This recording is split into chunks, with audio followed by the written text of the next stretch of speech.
বাংলা গল্প পাঠের চ্যানেল কথা কাহিনীতে সবাইকে স্বাগত জানাই। এই চ্যানেলে বিভিন্ন সাহিত্যিকের লেখা গল্প ধারাবাহিকভাবে আপলোড করা হচ্ছে। অনুরোধ করব সবাই চ্যানেলটি অবশ্যই সাবস্ক্রাইব করবেন। আজকের অডিওতে আমি পাঠ করব শ্রী শরদিন্দু বন্দ্যোপাধ্যায়ের লেখা একটি ছোট গল্প কুতুব শীর্ষে। এটি একটি মজার গল্প, আশা করছি আপনাদের ভালো লাগবে। সঙ্গে থাকুন, শুনতে থাকুন। শুরু করি। দুইজনে লুকাইয়া ষড়যন্ত্র করিয়াছিলাম যে সন্ধ্যার সময় কুতুব মিনারের ডগায় উঠিয়া নিরালায় দেখা সাক্ষাৎ করিব। প্রণয়ী যুগলের নিভৃত মিলনের পক্ষে এমন উচ্চ স্থান আর কোথায় আছে? এখান হইতে নিচের দিকে তাকাইলে মানুষগুলাকে পিপিলিকার মতো ক্ষুদ্র ও অকিঞ্চিৎকর দেখায়। তাছাড়া অন্য একটা কারণও ছিল। কুমারী বিন্ধেশ্বরীর অর্থাৎ আমার বিন্দুর পিতা মহামহোপাধ্যায় জটাধর শাস্ত্রী মহাশয় আমাকে পছন্দ করিতেন না।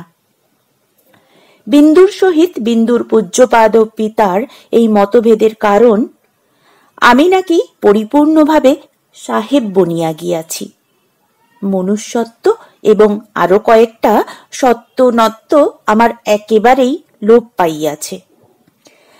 তাই আমাকে বিন্দুর সান্নিধ্যে দেখিলেই মহামহোপাধ্যায় মহাশয়ের শুঁয়াপোকার মতো ভ্রুযুগল কপালের উপর কিলবিল করিয়া উঠিত এবং তিনি গলার মধ্যে অস্ফুট স্বরে যে সকল শব্দ উচ্চারণ করিতেন তাহা দেবভাষা হইলেও সম্পূর্ণ প্রসাদ গুণ বর্জিত বলিয়াই আমার সন্দেহ হইত। শাস্ত্রী মহাশয় গোঁড়া হিন্দু, সুতরাং জবরদস্ত লোক সম্প্রতি একটা প্রকাণ্ড কলেজের প্রধান সংস্কৃত অধ্যাপকের পদ হইতে অবসর লইয়া একান্ত মনে কেবল কন্যাকে আগলাইতেছেন। বিন্দুর বয়স 18 বৎসর। গোঁড়া হিন্দু শাস্ত্রী মহাশয় ইহা কিরূপে সহ্য করিতেছেন প্রশ্ন উঠিতে পারে। ইহার সহজ উত্তর আছে। ফলিত জ্যোতিষ মতে 19 বছর বয়সে বিন্দুর একটি প্রচণ্ড ফাঁড়া আছে। সেই ফাঁড়া উত্তীর্ণ না হওয়া পর্যন্ত জটাধর শাস্ত্রী কন্যার বিবাহ দিবেন না। তিনি কেবল তাহাকে হবিষ্য আহার করাইয়া বেদান্ত পড়াইতেছেন। গতিক বুঝিয়া আমরা লুকাইয়া দেখাশোনা করিতে আরম্ভ করিয়াছিলাম, কিন্তু তাহা এতই ক্ষণস্থায়ী যে তৃপ্তি হইত না। শেষে বিন্দুই এই মতলবটি বাহির করিয়াছিল। হবিষ্যান্ন ও বেদান্তের দ্বারা বুদ্ধি সম্ভবত মার্জিত হয়। কুতুব মিনারের শীর্ষে দেখা করিবার চাতুরী তাহার মস্তিষ্কেই উৎপন্ন হয়। ইহার পরম সুবিধা এই যে জটাধর শাস্ত্রী কন্যাকে লইয়া সান্ধ্য ভ্রমণ উপলক্ষে কুতুব মিনারের মূল পর্যন্ত পৌঁছিবেন, কিন্তু তিনি বিপুলকায় ও বৃদ্ধ। কুতুব মিনারের ডগায় ওঠা তাহার কর্ম নয়। কন্যাটি তন্নি ও নবযৌবনা। সে পিতাকে নিচে ফেলিয়া ক্রীড়াচ্ছলে হাসিতে হাসিতে চক্রায়িত সোপান শ্রেণী বাহিয়া উপরে উঠিয়া যাইবে, আর আমি পূর্ব হইতেই উপরে অপেক্ষা করিয়া থাকিব। কৌশলটা বুঝিতে পারিয়াছেন? কিন্তু এ কৌশলটাই এই কাহিনীর চরম প্রতিপাদ্য নয়, মুখবন্ধ মাত্র। কুতুব শীর্ষে যাহা ঘটিয়াছিল রোমাঞ্চকর কিছু নয়। পাঠক পাঠিকা অযথা উৎসাহিত হইয়া উঠিবেন না। তাহাই সংক্ষেপে বর্ণনা করা আমার উদ্দেশ্য। অবশ্য ঘটনার অকুস্থল যে দিল্লি নগরীর উপকণ্ঠস্থিত স্বনাম খ্যাত স্তম্ভ, তাহা বোধ করি এতক্ষণে অনেকেই বুঝিতে পারিয়াছেন। যথাকালে দুই পকেটে নানাবিধ বিজাতীয় মিষ্টান্ন ভরিয়া লইয়া কুতুব শীর্ষে আরোহণ করিলাম। একটু আগে ভাগে আসাই সমীচীন। ভাবি শ্বশুর মহাশয়ের সহিত মুখোমুখি দেখা হওয়াটা বাঞ্ছনীয় নয়। উপরে উঠিয়া কিন্তু দেখিলাম আমারও আগে আরেকজন এখানে আসিয়া হাজির হইয়াছে। অপরিচিত একজন ছোকরা সাহেব। আমাকে দেখিয়া সে ভ্রুকুঞ্চিত করিয়া মুখ ফিরাইয়া রহিল। ছোকরা আমারই সমবয়স্ক হইবে। সাধারণত ইংরেজদের চেহারা যেমন হয়, নাক মুখ ভালো নয়, অথচ বেশ বলিষ্ঠ সুপুরুষ। অন্য সময় হইলে অবিলম্বে তাহার সহিত আলাপ জমাইয়া ফেলিতাম, কিন্তু এ সময়ে তাহাকে দেখিয়া মনটা খিচড়াইয়া গেল। তুমি বাপু কি জন্য এখানে উঠিয়া আসিলে? ভারতবাসীর সুখে বিঘ্ন করা ছাড়া আর কি তোমাদের অন্য কাজ নাই? আকাশের মাঝখানে গোলাকৃতি চত্বর, কোমর পর্যন্ত পাঁচিল দিয়ে ঘেরা, যেন প্রণয়ী পাখির নিভৃত একটি নীড়। এখানে ওই বস্তুতান্ত্রিক ইংরেজ পাষণ্ড কি করিতেছে? বিন্দুর জন্য যে চকলেট আনিয়াছিলাম, বিমর্ষভাবে তাহাই কয়েকটা খাইয়া ফেলিলাম। লোকটা চলিয়াও তো যায় না।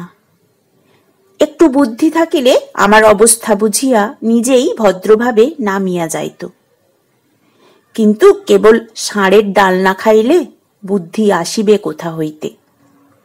লক্ষ্য করিলাম সে ঘাড় ফিরাইয়া মাঝে মাঝে দেখিতেছে আমি চলিয়া গিয়াছি কিনা। বোধহয় কালা আদমি কাছে থাকার জন্য সাহেবের কষ্ট হইতেছে। উফ, এই পাপেই তো আর্যাবর্ত ইহাদের হাত হইতে যাইতে বসিয়াছে। কিন্তু আমি যে রাগ করিয়া নামিয়া যাইব তাহারও উপায় নাই।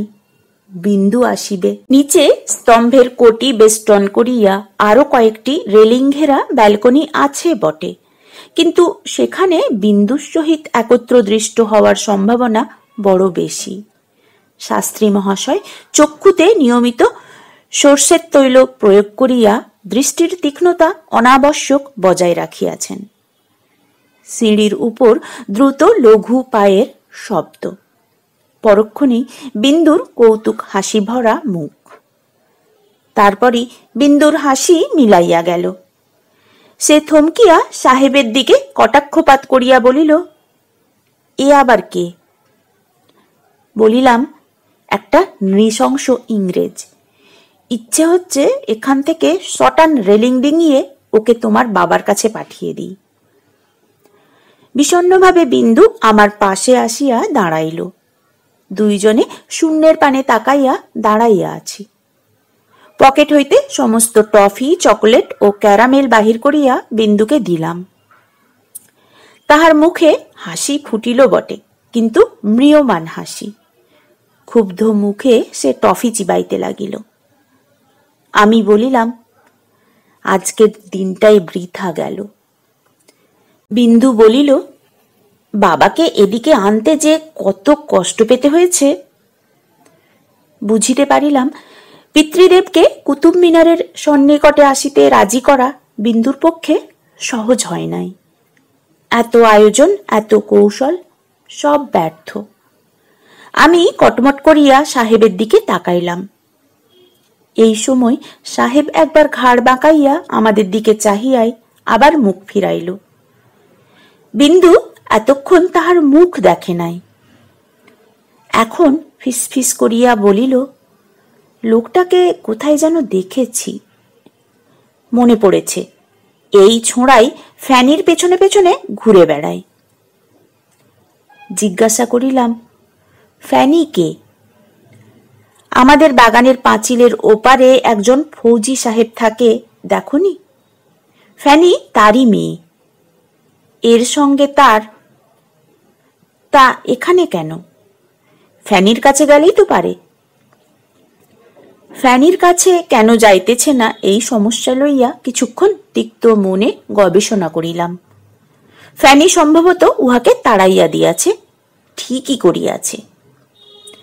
বিন্দু নিচের দিকে একবার উঁকি মারিয়া হতাশ্বরে বলিল, বাবা উপর দিকে চেয়ে আছেন, এবার নেমে যেতে হবে, নয়তো সন্দেহ করবেন। বিন্দুর হাত চাপিয়া ধরিয়া বলিলাম, বিন্দু। আহ, ও কি করছো? এখনই দেখতে পাবে লোকটা। মরিয়া হইয়া বলিলাম, দেখুক গে, কোথাকার একটা বেআক্কেলে সাহেব রয়েছে বলে আমরা প্রাণ খুলে কথা কইতে পাবো না। রইল তো বইয়েই গেল, আমাদের কথা তো আর বুঝতে পারবে না। না না, আজ না, সব মাটি হয়ে গেল, আমি যাই। বিন্দু ছলছলে চোখে তাহার আশাহত হৃদয়টিকে আমার দৃষ্টির সম্মুখে মেলিয়া ধরিল। মুখ পোড়া ড্যাকরা সাহেবটার দিকে বাড়ি বিদ্যুৎ ভরা একটা কটাক্ষ নিক্ষেপ করিয়া বিন্দু নামিয়া গেল। আমি বজ্রগর্ভ অন্তর লইয়া দাঁড়াইয়া রহিলাম। ক্রমে দেখিতে পাইলাম বহুদূর নিম্নে বিন্দু ও তাহার পিতাকে লইয়া মোটর চলিয়া গেল। তখন আমিও শেষবার সাহেবকে রোষ কটাক্ষে ভস্মীভূত করিবার ব্যর্থ চেষ্টা করিয়া নামিবার উপক্রম করিলাম। সিঁড়ির মুখ পর্যন্ত গিয়াছি।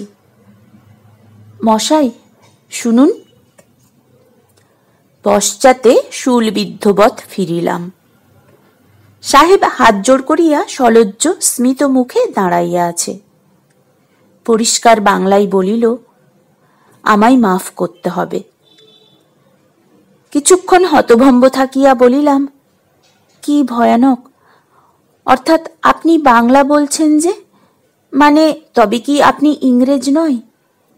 বিন্দুর সহিত সাহেব সম্বন্ধে কি কি কথা হইয়াছিল স্মরণ করিবার চেষ্টা করিলাম। সাহেব বলিল, ইংরেজ বটে, কিন্তু বাংলা জানি। 5 বছর বয়স থেকে শান্তিনিকেতনে পড়েছি। কিন্তু সে যাক, আপনারা নিশ্চয়ই ভেবেছেন আমি একটা অসভ্য বর্বর। কিন্তু মাইরি বলছি, আমার চলে যাবার উপায় ছিল না। বলিয়া সাহেব সলজ্জে মাথা নিচু করিল। বিস্মিতভাবে বলিলাম, ব্যাপার কি? আমিও। সাহেব হঠাৎ হাসিয়া ফেলিল। আপনার উনি অর্থাৎ যে মহিলাটি এসেছিলেন তিনি ঠিক ধরেছেন। ফ্যানির সঙ্গে আমার এইখানে দেখা করবার কথা ছিল। হ্যাঁ, আমি তার জন্যেই অপেক্ষা করছিলুম। ইচ্ছা হইল জিজ্ঞাসা করি ফ্যানি বেদান্ত এবং হবিষ্যান্নের ভক্ত কিনা, কিন্তু বলিলাম, আপনাদের এত দূরে আসার কি দরকার? বাড়িতেই তো। ক্ষুব্ধভাবে মাথা নাড়িয়া সাহেব বলিল, আপনি ফ্যানির বাবাকে জানেন না। একটি আস্ত কাঠ গোয়ার, একেবারে পাকা সাহেব। তার বিশ্বাস আমি একেবারে নেটিভ হিন্দু হয়ে গেছি। ফ্যানিকে আমার সঙ্গে মিশতে দিতে চান না। তাই আমরা লুকিয়ে লুকিয়ে। মহানন্দে সাহেবের দিকে হাত বাড়াইয়া দিয়া বলিলাম, বন্ধু এসো, শেক হ্যান্ড করি।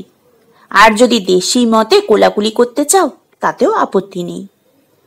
কোলাকুলি শেষ হইলে সাহেব বলিল, কেন যে ফ্যানি এলো না, হয়তো বুড়োটা।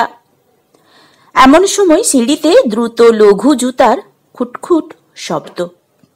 পরক্ষণেই একটি তরুণী ইংরেজ মেয়ে ছুটিয়া আসিয়া প্রায় সাহেবের বুকের উপর ঝাঁপাইয়া পড়িল। ও Jimmy, am I very late? But daddy, oh! আমাকে দেখিয়া মেয়েটির মুখের হাসি নিবিয়া গেল। জিমির বুকের নিকট হইতে ইঞ্চিখানেক সরিয়া আসিয়া খাটো গলায় বলিল, হোয়াটস হি ডুইং হিয়ার?